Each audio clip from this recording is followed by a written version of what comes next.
കരങ്ങൾ കൂപ്പി കണ്ണുകൾ തുറന്ന ദിവികാരണത്തിലേക്ക് നോക്കാം. ദിയാൽത്താരയിൽ ഈശോ എഴുന്നള്ളിരിക്കുന്ന സമയമാണ്. നമ്മുടെ അവസ്ഥകളെ, നമ്മൾ കടന്നുപോകുന്ന ജീവിത സാഹചര്യങ്ങളെ എല്ലാറ്റിൻ്റെ മേലും അത്ഭുതകരമായ പ്രവൃത്തി വെളിപ്പെടുത്താൻ കഴിവുള്ള കർത്താവ്. ഉള്ളുകൊണ്ട് പ്രാർത്ഥിക്കാം, കർത്താവേ കരുണയായിരിക്കണമേ.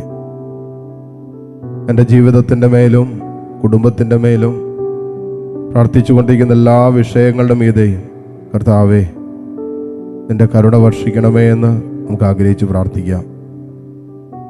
കരങ്ങൾ കൂപ്പി ഈ ദിവ്യകാരുണ്യത്തിൽ എഴുന്നള്ളിരിക്കുന്ന ഈശോയെ ആരാധിച്ചുകൊണ്ട് നമുക്ക് ഒരുമിച്ച് പ്രാർത്ഥിക്കാം. പരിശുദ്ധ പരമ ദിവ്യകാരുണ്യ നാഥനായ ഈശോയ്ക്ക് എന്നേരവും ആരാധനയും സ്തുതിയും പുകഴ്ചയും ഉണ്ടായിരിക്കട്ടെ. ദൈവസന്നിധിയിൽ എഴുന്നേറ്റോ മുട്ടുകുത്തിയോ നിങ്ങളുടെ ശാരീരികമായ അവസ്ഥ അനുവദിക്കുന്നത് പോലെ ഈ നിമിഷം പ്രാർത്ഥിക്കാം. എബ്രായർക്ക് എഴുതിയ ലേഖനം 4-ാം അധ്യായം അതിൻ്റെ 15-16 തിരുവചനങ്ങളിൽ ഇങ്ങനെ എഴുതി വച്ചിട്ടുണ്ട്: നമ്മുടെ ബലഹീനതകളിൽ നമ്മോടൊത്ത് സഹതപിക്കാൻ കഴിയാത്ത ഒരു പ്രധാന പുരോഹിതനല്ല നമുക്കുള്ളത്. പിന്നെയോ ഒരിക്കലും പാപം ചെയ്തിട്ടില്ലെങ്കിലും എല്ലാ കാര്യങ്ങളിലും നമ്മെപ്പോലെ തന്നെ പരീക്ഷിക്കപ്പെട്ടവനാണ് അവൻ. അതിനാൽ അതിനും കൂട്ടിച്ചേർക്കുകയാണ്, വേണ്ട സമയത്ത് കരുണയും കൃപാവരവും ലഭിക്കുന്നതിനായി നമുക്ക് പ്രത്യാശയോടെ കൃപാവരത്തിൻ്റെ സിംഹാസനത്തെ സമീപിക്കാം. ഇത് തന്നെയാണ് കൃപാവരത്തിൻ്റെ സിംഹാസനം. ഇവിടെ നിന്നാണ് കർത്താവിൻ്റെ കരുണയും കൃപയും നമ്മളിലേക്ക് നിരന്തരം ഒഴുകിക്കൊണ്ടിരിക്കുന്നത്. കൊണ്ട് ഈ കൃപാവരത്തിൻ്റെ സിംഹാസനത്തിൻ്റെ മുമ്പിലായിരിക്കുമ്പോൾ അതിനെ പ്രത്യാശയോടെ നമുക്ക് സമീപിക്കാം. എന്താണ് നമ്മുടെ പ്രത്യാശ? നമ്മുടെ ബലഹീനതകളിൽ നമ്മളോടൊത്ത് സഹതപിക്കാൻ നമ്മുടെ കർത്താവിന് പറ്റും. നമ്മുടെ വേദനകളിൽ നമ്മോടൊപ്പം നിൽക്കാൻ നമ്മുടെ കർത്താവിന് പറ്റും. നമ്മൾ കടന്നു പോകുന്ന ജീവിതത്തിൻ്റെ എല്ലാ നൊമ്പരങ്ങളിലും നമ്മെ അറിയാനും മനസ്സിലാക്കാനും കൂടെ നിൽക്കാനും ഇവന് പറ്റും. ആ പ്രത്യാശയോടെയാണ് തമ്പുരാന്റെ മുമ്പിൽ നാം നിൽക്കേണ്ടത്. നമ്മുടെ ബലഹീനതകൾ നമുക്കറിയാം, നമ്മുടെ കുറവുകൾ നമുക്കറിയാം, നമ്മുടെ പോരായ്മകൾ നമുക്കറിയാം. നമ്മുടെ ജീവിതത്തെ, കുടുംബത്തെ ഒക്കെ നിരന്തരമായി അസ്വസ്ഥപ്പെടുത്തിക്കൊണ്ടിരിക്കുന്ന വിഷയങ്ങൾ എന്തൊക്കെയാണെന്ന് നമുക്കറിയാം. ഈ സമയത്ത് ഒരുപക്ഷെ മനുഷ്യരാരും കൂടെ ഉണ്ടാകണമെന്നില്ല, ആരും സഹതപിക്കണമെന്നില്ല, ചേർന്ന് നിൽക്കണമെന്നില്ല, മനസ്സിലാക്കണമെന്നില്ല. പക്ഷേ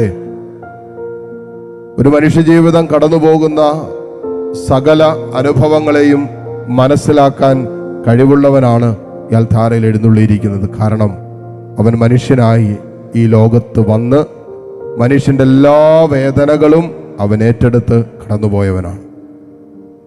അതുകൊണ്ട് പാപമൊഴികെ മറ്റെല്ലാറ്റിലും ഇവൻ നമ്മെപ്പോലെ സമനാണ്.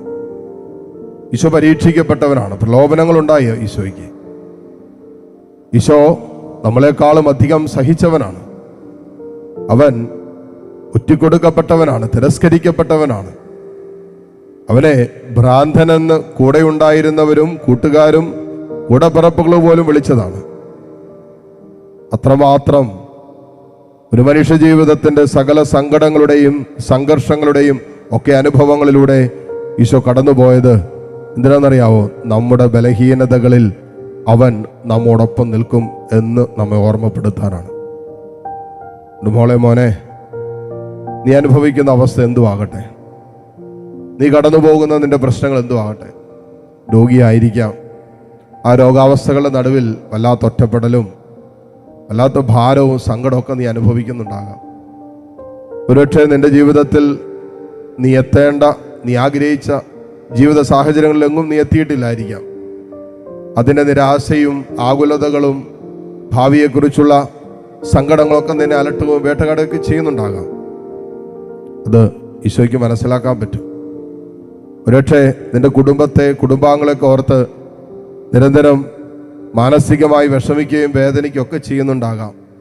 പ്രതീക്ഷിച്ചതുപോലെ മക്കളുടെ ജീവിതം എത്തിത്തീരാത്തത് കൊണ്ട്, അല്ലെങ്കിൽ അവരുടെ കുടുംബത്തിലും കുടുംബ ബന്ധങ്ങളിലുള്ള അസ്വസ്ഥതകൾ, സാമ്പത്തിക മേഖലകൾ, വരുമാന മാർഗങ്ങളിലുള്ള ഞെരുക്കങ്ങൾ, ഇതൊക്കെ ഒരുപക്ഷെ നിങ്ങളെ ഞെരുക്കുന്നുണ്ടാകാം.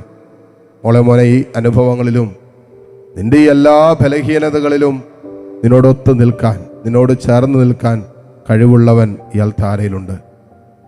ഇതാണ് നമ്മുടെ പ്രത്യാശ. ഈ പ്രത്യാശയോടെയാണ് തമ്പുരാന്റെ സാന്നിധ്യത്തിൽ വരിക എന്ന് വചനം പറയുക. എന്നിട്ട് ഈ പ്രത്യാശയോടെ കൃപാവരത്തിൻ്റെ സിംഹാസനത്തിൽ നിന്നും കരുണയും കൃപാവരവും നമുക്ക് നിരന്തരം സ്വീകരിക്കാം. കരങ്ങൾ രണ്ടും തുറന്ന് ഈശോയിലേക്ക് നീട്ടിപ്പിടിക്കാം. കർത്താവിനോട് പറ, ഈശോയെ, എൻ്റെ ഈ ബലഹീനതകളിൽ നിന്റെ കൃപ വേണം. പൗലോസ്ലീഹ പറഞ്ഞില്ലേ, ഞാൻ ബലഹീനനായിരിക്കുമ്പോൾ ഞാൻ ശക്തനാണ്, കാരണം ദൈവത്തിൻ്റെ കൃപയാണ് എന്നിൽ ഓപ്പറേറ്റ് ചെയ്യുന്നത്, പ്രവർത്തിക്കുന്നത്.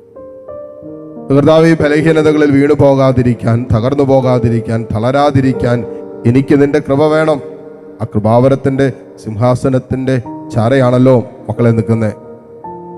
ഈശോയെ, നിന്റെ അനന്തമായ കാരുണ്യം അനുഭവിക്കാൻ എനിക്ക് പറ്റണം. നിന്റെ കരുണ അനുഭവിക്കാതെ എനിക്കിനി മുന്നോട്ട് പോകാൻ പറ്റില്ല. അതുപോലത്തെ സാഹചര്യങ്ങളിലാണ് എൻ്റെ ജീവിതം, എൻ്റെ കുടുംബം, എൻ്റെ മക്കളൊക്കെ എത്തി നിൽക്കുന്നത്. എൻ്റെ തമ്പുരാനോട് പറ, ഈശോയെ, എൻ്റെ മേൽ നിന്റെ കരുണ കാണിക്കണമേ. നിന്റെ കൃപയുടെ വാതിൽ ഇപ്പോൾ എന്നിലേക്ക് നീ തുറക്കണമെന്ന് പ്രാർത്ഥിക്കാം.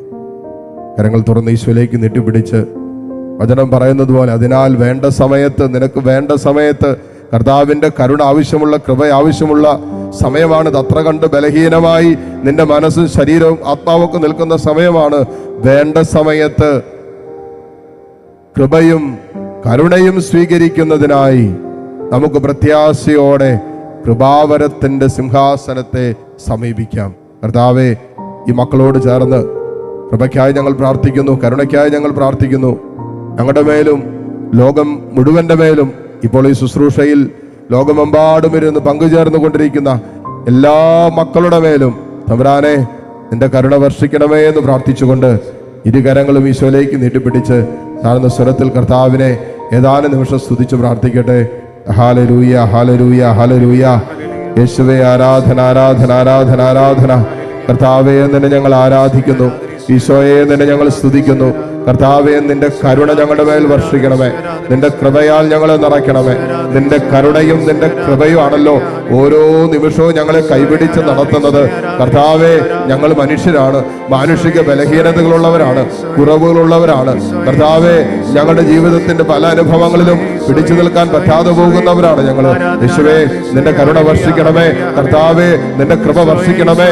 ഹല്ലേലൂയ, ഹല്ലേലൂയ, ഹല്ലേലൂയ, ഹല്ലേലൂയ, ഹല്ലേലൂയ, ഹല്ലേലൂയ, ഹല്ലേലൂയ, ഹല്ലേലൂയ, ഹല്ലേലൂയ. യേശുവേ, ആരാധന, ആരാധന, ആരാധന, ആരാധന. ഹല്ലേലൂയ, ഹല്ലേലൂയ, ഹല്ലേലൂയ. ഈശോയെ, ആരാധന, ആരാധന, ആരാധന. ഹല്ലേലൂയ, ഹല്ലേലൂയ. ഈശോയെ നന്ദി, ഈശോയെ നന്ദി. ദിവ്യകാരുണ്യ ഈശോയുടെ ആശീർവാദം സ്വീകരിക്കുന്ന നിമിഷമാണ്. നമ്മൾ ചോദിച്ചതും യാചിച്ചതും തമ്പുരാൻ കേട്ടുവെന്ന വിശ്വാസത്തോടെ തമ്പുരാൻ്റെ ആശീർവാദം സ്വീകരിക്കുക. ആർക്കെല്ലാം വേണ്ടി നിങ്ങൾ പ്രാർത്ഥിക്കാൻ ആഗ്രഹിക്കുന്നുണ്ട് അവരെയും കർത്താവിൻ്റെ കൃപയുടെയും കാരുണ്യത്തിൻ്റെയും തണലിൽ സമർപ്പിച്ചുകൊണ്ട് സ്തുതിച്ച് പ്രാർത്ഥിച്ച് ഈശോയുടെ ആശീർവാദം നമുക്കിപ്പോൾ സ്വീകരിക്കാം. ഹല്ലേലൂയ, ഹല്ലേലൂയ, ഹല്ലേലൂയ. ഹല്ലേലൂയ,